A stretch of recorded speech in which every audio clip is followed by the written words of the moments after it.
Hari ini akan melanjutkan pembahasan tentang urutan penerima asabah. Jadi bagaimana guru kita akan menjelaskan tentang urutan-urutan yang akan menerima asabah ini. Baik, untuk lebih efisiennya waktu, mari kita sama-sama membaca basmalah Bismillahirrahmanirrahim sembari niat itikaf thalabul ilm. Langsung saja kepada Al-Mukarram Kiai Haji Mumtaz Mukhtar LCMA dengan segala hormat kami persilakan.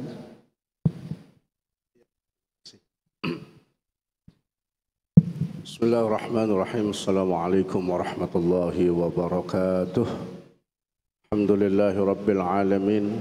Wassalatu wassalamu ala asyrafil anbiya'i wal mursalin.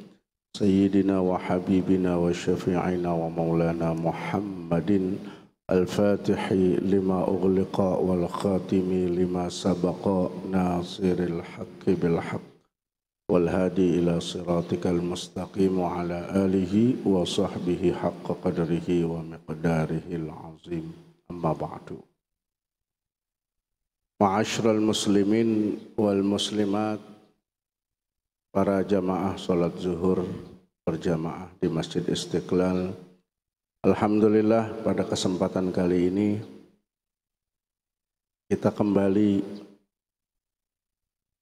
hadir dalam rangka thalabul ilmi, membahas tentang ilmu faraid, masih dari kitab Kashful Ghamid fi Ilmil Faraid karya Syekh Subtil Mardini, salah satu ulama besar di Mesir yang wafat tahun 912 Hijriah, mana beliau aslinya adalah orang Syria, lahir di Damaskus. Alhamdulillah, kita sudah sampai bab tentang urutan-urutan ahli waris yang mendapatkan bagian asabah. Maka perlu kita tahu bahwa ada 3 macam ahli waris kalau dilihat dari jatah warisannya. Ada yang disebut dengan zawil furud, ada yang disebut dengan zawil arham, dan ada yang disebut dengan al-asabah. Zawil furud ini kita tahu bahwa mereka para ahli waris yang mendapatkan bagian-bagian yang telah ditentukan oleh Allah Subhanahu wa taala, terkhusus di surah An-Nisa ayat 11 dan 12. Sedangkan zawil arham ini boleh dikatakan sebagai ahli waris alternatif, cadangan jika zawil furudnya tidak ada. Jadi ahli waris yang agak jauh posisinya. Sedangkan al-asabah ini para penerima ahli waris yang menerima bagian sisa dari seluruh bagian setelah dibagikan kepada yang lain. Nah, maka itu pun ada urutannya, ada pokoknya berurutan, tidak sembarangan. Maka di sini dikatakan penulis muallif ini memberi judul Faslun fi Tartibil Asabat, bab yang membahas tentang urutan-urutan asabah. Dan biasanya yang mendapatkan asabah dalam komposisi ahli waris ini mereka adalah yang paling kuat. Bahkan mereka bisa membatalkan bagian warisan ahli waris yang lain atau mengurangi. Bismillahirrahmanirrahim. Yuqaddamul ibnu summa ibnuhu wa in nazal summal abu summal jiddu wa in ala ma'al ikhwah summal akhu syaqiq summal akhu minal ab summa ibnul akhi syaqiq summa ibnul akhi minal ab summal ammu syaqiq summa minal ab summa ibnul ammi syaqiq summa minal ab summa ammumah tul ab bihazat tertib summa ammumatul jidd summa ammumatu abil jiddi wa hakaza summa usubatul wala. Ini yang beliau sebutkan adalah susunan dari 1 sampai terakhir ya. Maka beliau katakan asobah, urutan asobah, ahli waris yang menerima sisa, yang pertama adalah anak laki-laki kandung. Jelas. Dari semua ahli waris yang paling kuat posisinya dan biasanya bagiannya paling besar adalah anak laki-laki kandung. Bahkan anak laki-laki ini bisa menghalangi, menghijab saudari dari almarhum. Kalau ada almarhum meninggalkan anak, 1 saja ada anak laki-laki, maka saudara-saudari almarhum sudah pasti batal mendapatkan warisan. Tapi kalau anaknya perempuan semua, walaupun itu jumlahnya 20 orang misalnya, perempuan semua, maka saudara-saudari almarhum mendapatkan bagian warisan dari almarhum. Nah, ini betapa besarnya kedudukan anak laki-laki ya. Maka yang pertama, anak laki-laki itu di urutan teratas dalam penerima asobah, dan memang bagiannya tidak ada kemungkinan lain selain asobah. Kemudian summa ibnuhu wa in nazal. Urutan kedua adalah cucu laki-laki dari anak laki-laki, dengan kemungkinan si almarhum ketika meninggal punya anak laki-laki yang sudah meninggal duluan, dan anak laki-laki itu punya anak lagi, berarti kan posisinya cucu laki-laki, dan tidak ada anak laki-laki lain yang masih hidup dari almarhum. Maka dalam komposisi seperti itu, cucu laki-laki dari anak laki-laki menggantikan posisi almarhum bapaknya. Ketika kakeknya meninggal, dia akan menggantikan posisi almarhum bapaknya untuk mendapatkan bagian asobah. Kemudian summal ab, bapak kandung di urutan ketiga. Dia akan mendapatkan asobah jika almarhum anaknya meninggal, anaknya itu tidak punya anak laki-laki. Misalnya cuma punya anak perempuan atau tidak punya anak, maka dalam keadaan seperti ini si bapak dari almarhum mendapatkan asobah. Summal jiddu wa in ala ma'al ikhwah. Kemudian kakek, bapaknya bapak. Nanti mungkin kita bingung kalau dibacain begini ya. Nanti coba kita tulis. Bapaknya bapak bersama saudara. Jika mereka ada dan almarhum tidak punya anak laki-laki,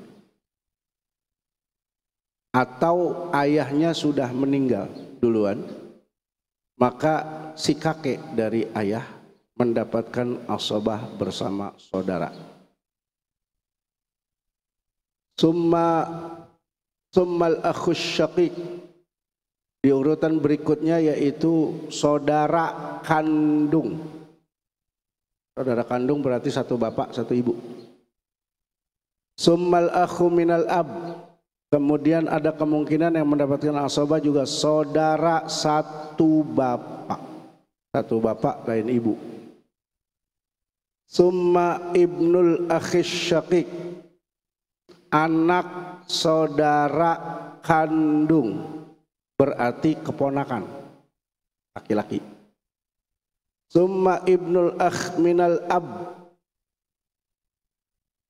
anak saudara sebapak, keponakan dari saudara sebapak. Summal ammus syaqiq, kemudian paman kandung. Summa minal ab, paman 1 bapak. Summa ibnul ammis syaqiq, anak dari paman kandung berarti sepupu. Summa minal ab, anak dari paman sebapak, sepupu juga tapi dari paman sebapak. Summa ammumatul ab bihadzat tertib, kemudian paman-paman yang lain yang sebapak dengan urutan-urutan seperti itu. Jadi paman sebapak, kemudian ammumatul jid, paman dari pihak kakek, ammuma abil jid, paman dari anaknya kakek, dan seterusnya, baru summa usubatul wala, yang terakhir adalah bagian asobah al wala. Sekali lagi, wala ini saya ingatkan, wala ini adalah orang yang membebaskan budak. Artinya di zaman sekarang sudah nggak ada. Lah terus bagaimana kalau misalnya memang nggak ada yang tadi itu dari awal nggak ada? Siapa yang akan menerima sisa? Maka dijelaskan dalam kitab Al-Matlabul Ali Syarh Wasit Al-Ghazali karangan Ibnu Rif'ah, beliau mengatakan bahwa kalau si wala ini udah nggak ada, dan memang sudah nggak ada sekarang, maka aula bitaqdim min baitil mal ijma'an. Berarti kalau masih ada wala, dia akan mendapatkan sisa. Tapi ketika wala ini nggak ada, yang membebaskan budak ini sudah nggak ada, maka jatuhnya ke baitul mal. Baitul mal ini semacam lembaga, kalau sekarang mau koperasi lah, yang mengatur urusan kemaslahatan kaum muslimin. Boleh dibilang dana umat. Kalau di Indonesia mungkin ke Baznas seperti itu.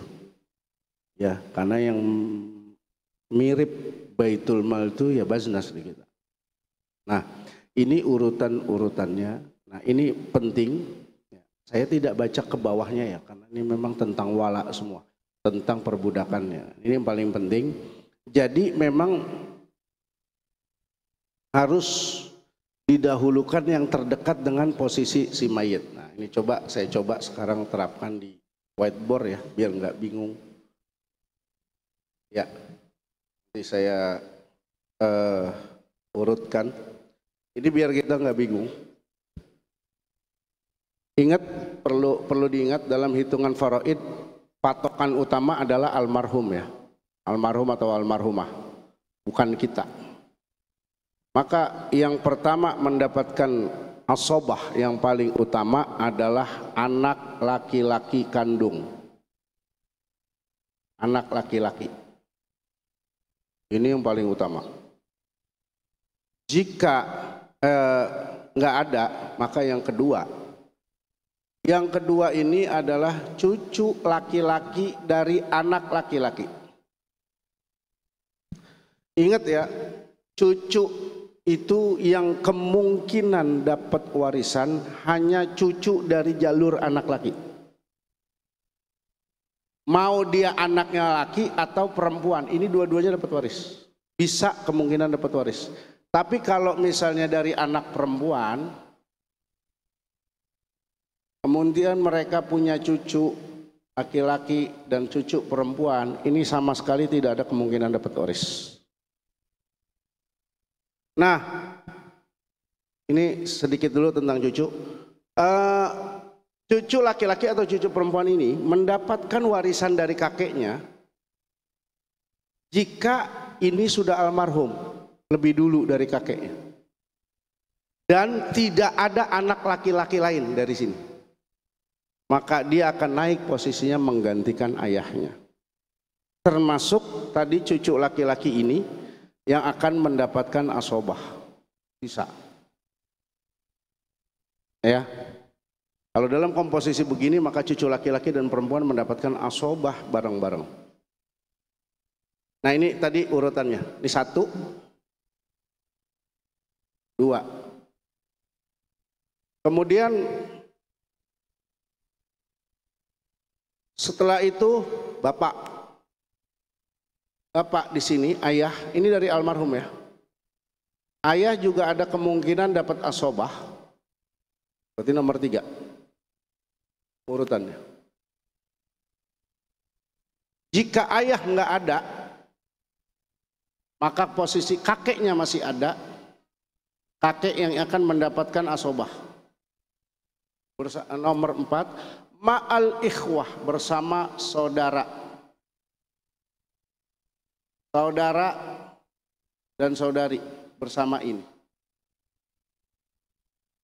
Dengan catatan ini tidak ada anak laki.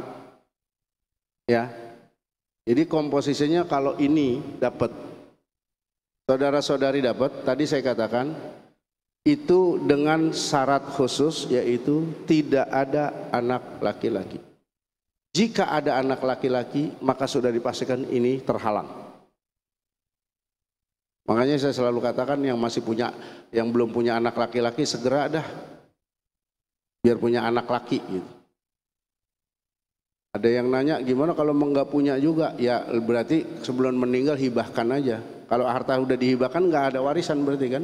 Ya. Karena berpotensi Pak, Bu, termasuk beberapa keluarga yang datang ke rumah saya, rekomendasi dari sini, ada beberapa keluarga itu yang bersengketa ini sama ini, selalu itu, dan sampai masuk ke pengadilan, ada yang masuk ke pengadilan. Ini memahami bahwa harta ayahnya jatuh ke dia semua karena dia adalah anaknya. Mereka banyak yang nggak ngerti bahwa jika cuma punya anak perempuan maka ini dapat. Ini pun ngotot karena sepengetahuan mereka dapat dari saudaranya jika tidak ada anak laki. Betul, memang seperti itu.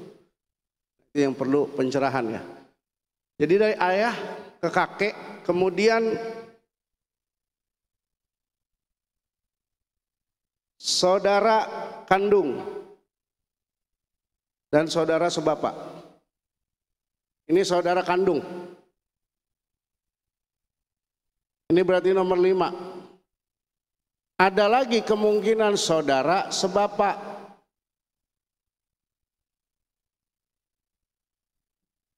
Saudara sebapak maksudnya bapaknya sama tapi beda ibu. Kemungkinan nomor 6. Nanti dengan komposisi, kita tidak membicarakan komposisi ahli warisnya ya, karena akan makan waktu yang lama. Ini sekedar potensi, mereka berpotensi mendapatkan sisa dari harta warisan dan ini urutannya. Kemudian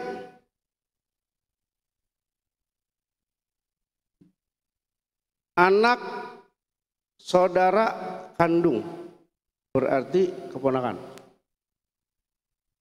Anak saudara kandung, berarti di sini ya.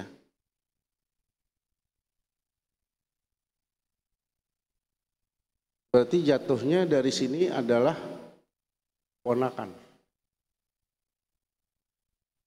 Ini pun ada kemungkinan mendapatkan asobah. Begitu juga anak dari saudara sebapak. Ponakan lah kita sebutnya.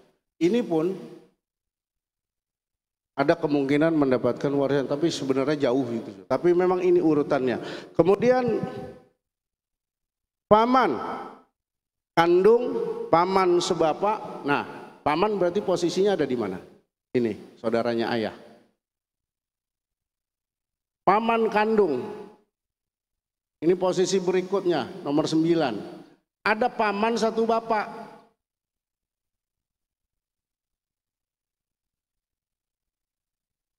Ini posisi nomor 10, kemungkinan mendapatkan asobah.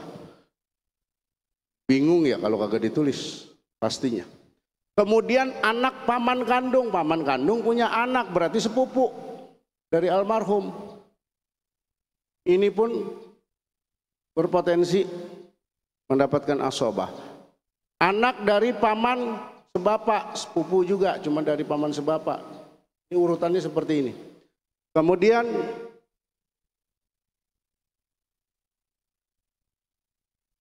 nah, begitu juga dengan paman-paman yang lain, misalnya di sini saudaranya kakek dan lain-lain.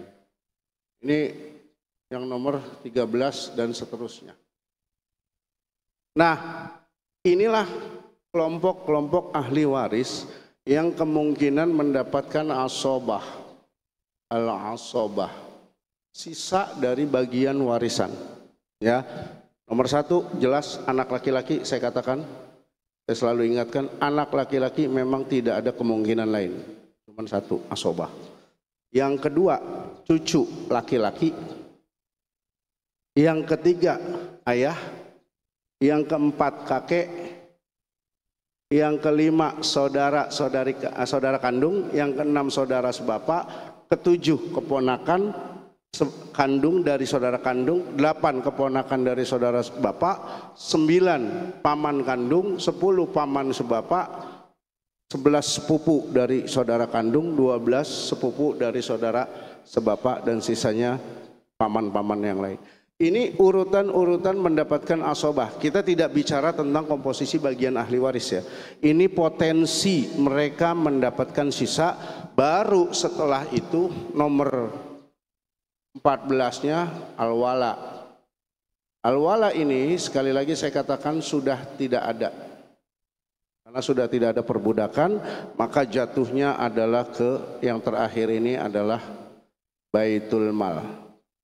Baitul Mal sekali lagi adalah lembaga yang mengatur, menyimpan, mengelola dana umat. Maka yang paling mendekatinya sekarang adalah Baznas. Karena di Indonesia benar-benar tidak ada yang mirip dengan Baitul Mal. Anggap aja Baznas seperti itu. Nah ini urutan-urutannya. Jika ada kemungkinan mereka ini 15 inilah, dianggap 15. Ini kemungkinan mereka berpotensi mendapatkan asobah dari harta warisan atau mendapatkan sisa dari harta warisan. Ya, makasih.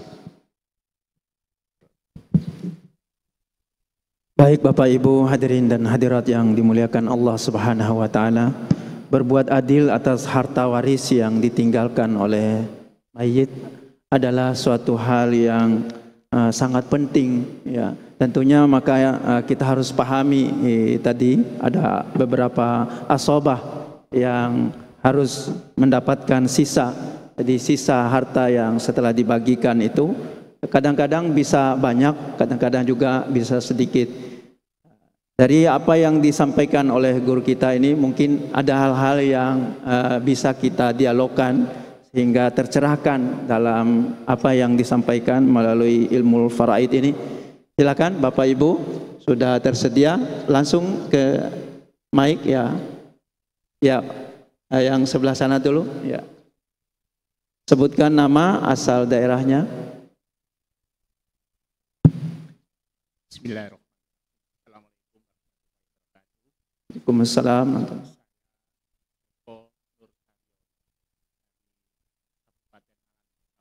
Panjen, alhamdulillah dalam perjalanan Masjid Agung Istiqlal.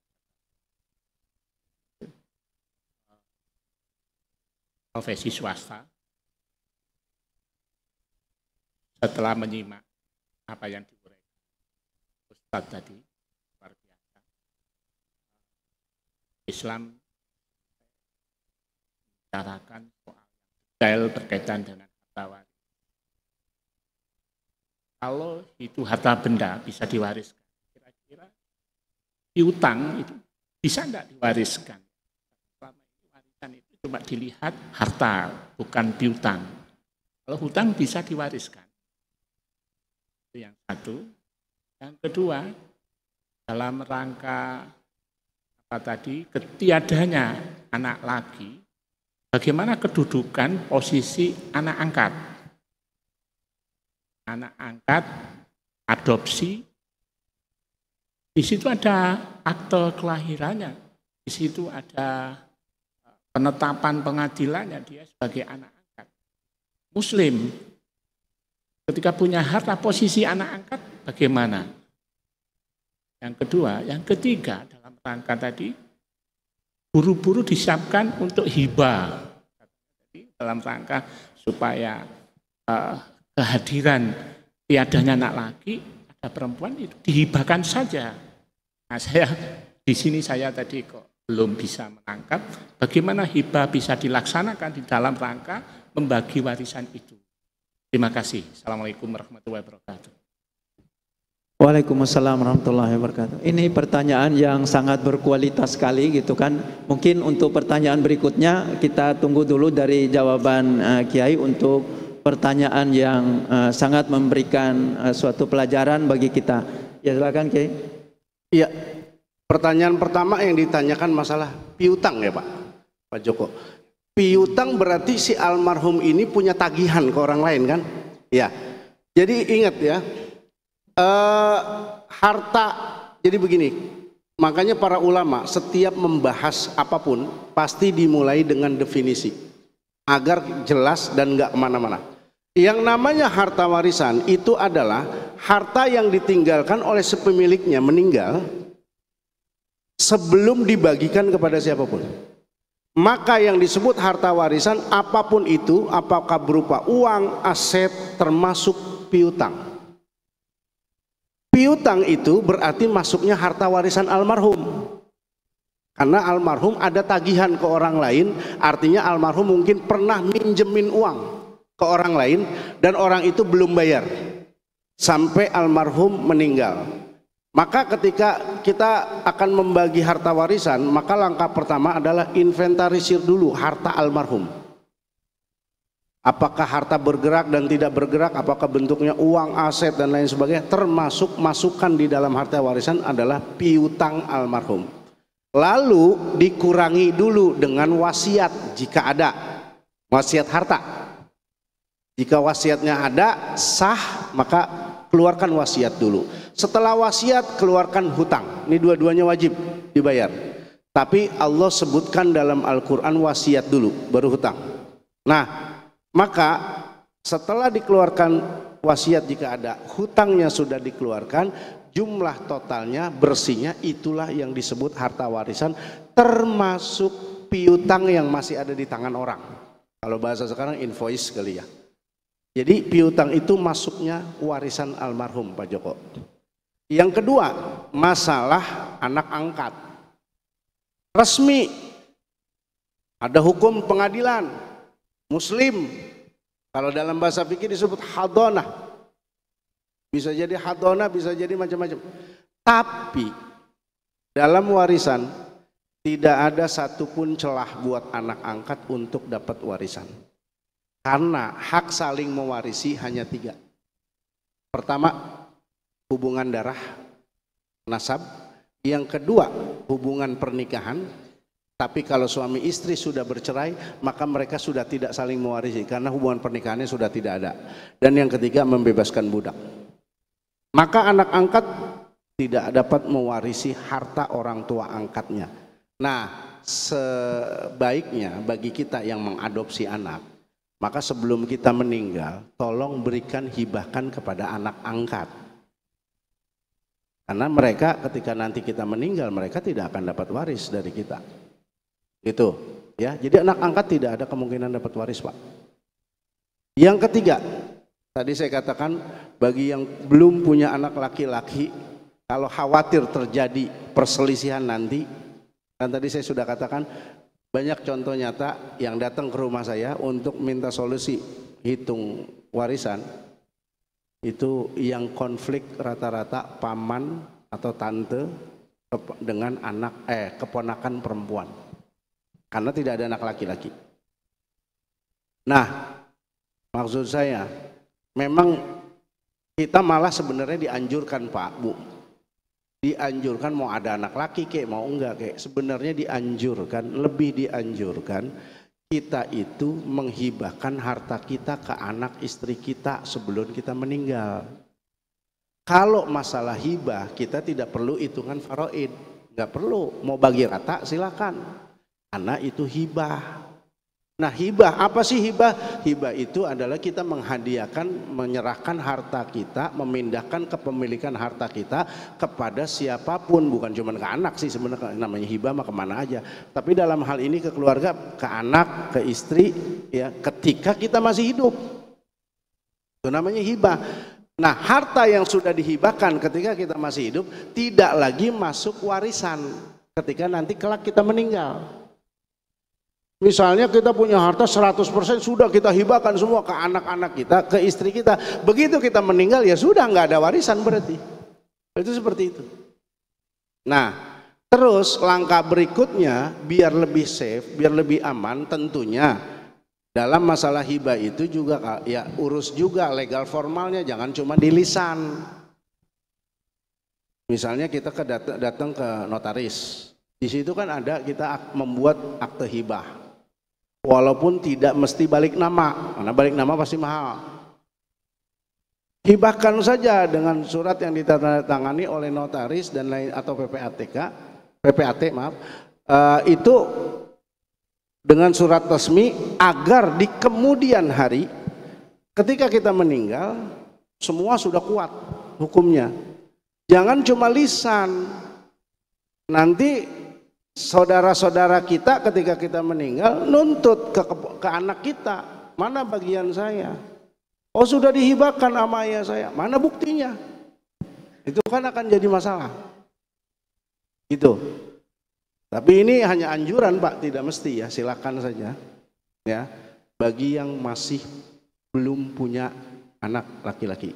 Tapi ketika nanti kita punya anak laki-laki, ya insya Allah kalau anak laki-laki kita panjang umur, kita meninggal duluan, maka anak laki-laki itu pasti menghalangi bagian saudara-saudara kita. Dan biasanya kalau begitu mah aman.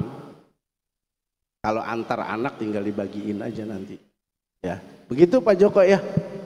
Sudah bisa dipahami ya, terutama yang ketiga. Ya, terima kasih Pak Joko dari Malang yang memang memberikan suatu solusi ketika dicerahkan oleh guru kita. Ya. Yang lain mungkin ya, silakan Pak. Ya, ini dulu ya.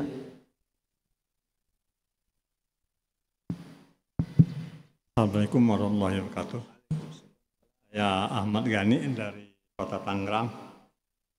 Kebetulan saya ingin tanyakan satu masalah hibah tadi, kedua juga mengenai masalah contohnya seperti saya sendirilah gitu ya. Saya punya saudara kandung laki-laki, semuanya berlima, kebetulan saya nomor 5, tapi saya punya anak 2 laki-laki semua. Manakala nantinya misal salah satu saya nggak ada, tentu gimana dengan saudara kandung saya ya kan ya. Mungkin sudah terhalang dengan anak saya atau gimana, tolong pencerahkan lagi biar lebih jelas lagi dari peta yang Bapak petakan tadi. Kedua mengenai masalah hibah ya Pak ya. Ini kebetulan saya alhamdulillah udah merekapitulasi aset saya gitu kan. Tentu mungkin ada pencerahan lagi sebatas berapa banyak yang dihibahkan itu. Kalau nggak salah maksimal kan 1/3 dari seluruhnya gitu kan, mana kita total dari 1/3 ini gitu. Kalau misalkan lebih bagaimana gitu kan. Terima kasih.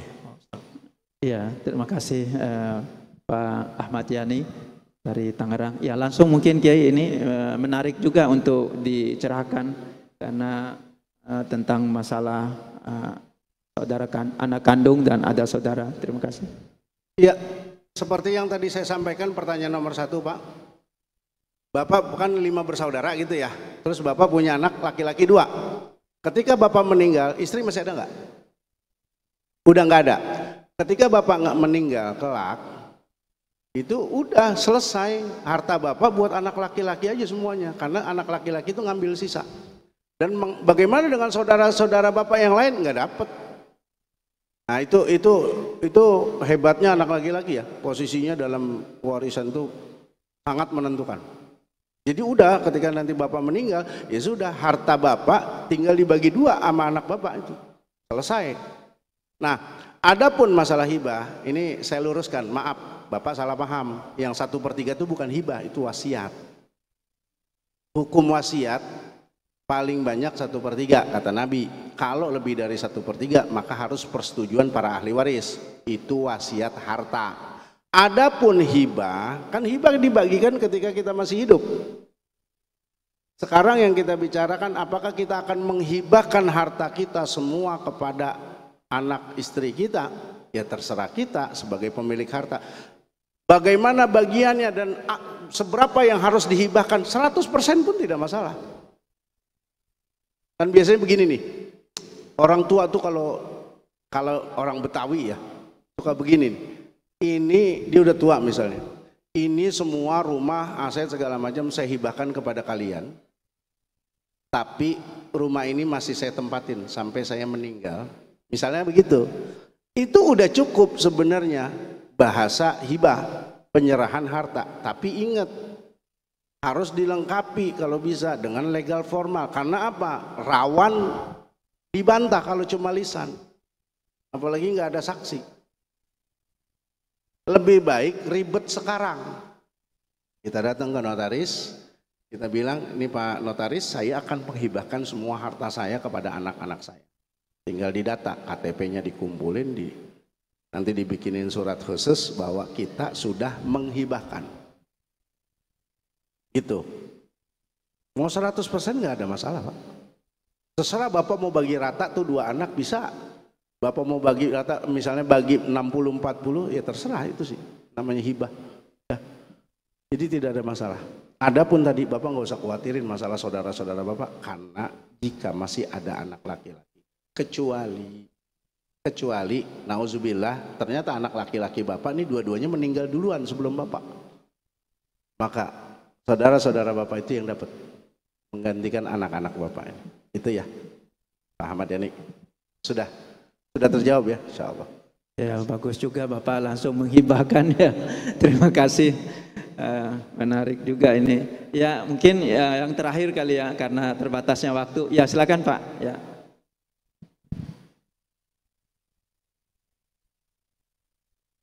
Assalamualaikum warahmatullahi wabarakatuh. Terima kasih Ustadz atas kesempatannya. Saya Denis dari Bogor. Saya ingin menanyakan, ayah saya meninggal pada tahun 2021 dan meninggalkan saya sendiri sebagai anak tunggal dan ibu saya. Nah, pemahaman ibu saya adalah ibu saya yang mengelola semua waris dari ayah saya karena memang merasa berhak atas hal itu kayak gitu.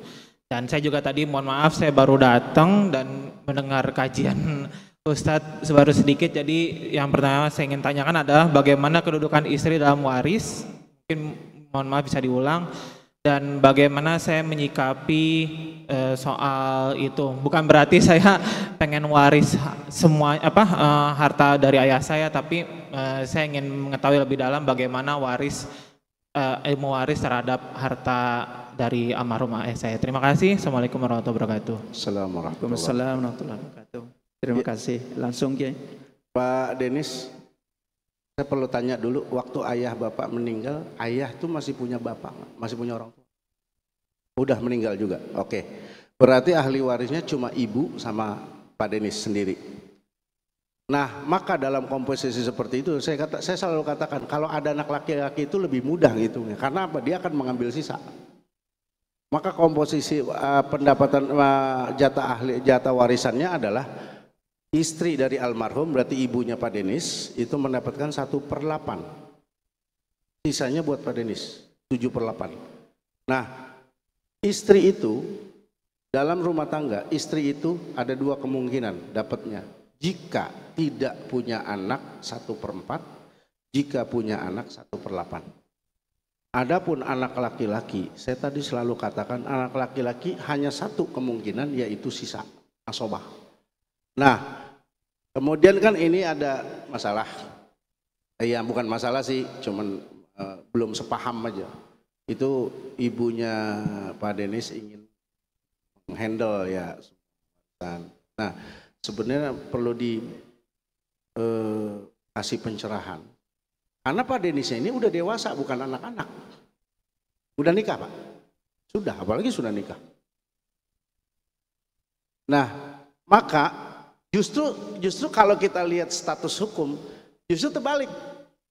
Dalam kondisi seperti ini, Pak Denis lah yang bertanggung jawab menafkahi ibu. Tuh, kalau mau tahu begitu. Ketika kita ayah kita sudah meninggal, kita sebagai anak laki-laki yang bertanggung jawab dunia akhirat buat ibu kita yang sudah janda. Ya, satu contoh misalnya, nauzubillah, ibunya Pak Denis nggak sholat, Pak Denis diam aja, ibunya dosa, Pak Denis dosa. Karena tanggung jawab anak laki-laki. Nah, termasuk masalah nafkah. Nah, tolong kasih pencerahan. Yang namanya warisan itu kita udah bahas di awal dulu. Ada yang namanya perpindahan harta itu ada yang namanya al-khalafiyah. Al-khalafiyah ini adalah perpindahan harta secara otomatis, yaitu warisan. Selama si ahli waris memenuhi syarat. Tadi hubungan darah, hubungan pernikahan, dan membebaskan budak, 3. Jika dia memenuhi syarat ini berarti dia mendapatkan waris. Atau juga dia tidak terhalang mendapatkan waris karena 3 sebab juga. Pertama membunuh, yang kedua beda agama, yang ketiga murtad. Kalau salah satu ada ini memang tidak dapat waris. Cuma kan aman ini, Pak Denis muslim, ibunya muslimah gitu kan, ayahnya muslim. Ayah meninggal bukan karena kamu bunuh kan? Nggak mungkin kan? Berarti kan memenuhi syarat semua. Artinya berarti bagian ibu 1/8, bagian Pak Denis 7/8 sisa. Nah, adapun masalah siapa yang megang pengelola, siapa yang ngelola, itu harus ditanya sama yang berhak dulu. Maka dalam hitungan ini silahkan pisahkan bagian istri dari almarhum, ibunya Pak Denis 1/8, untuk Pak Denis 7/8. Maka kalau nanti udah Denis mama aja yang pegang, itu sih terserah ridho apa enggak. Itu. Mau apa enggak? Kalau enggak mau ya udah, nggak bisa dipaksa. Karena sekali lagi itu sudah hak otomatis dari Allah.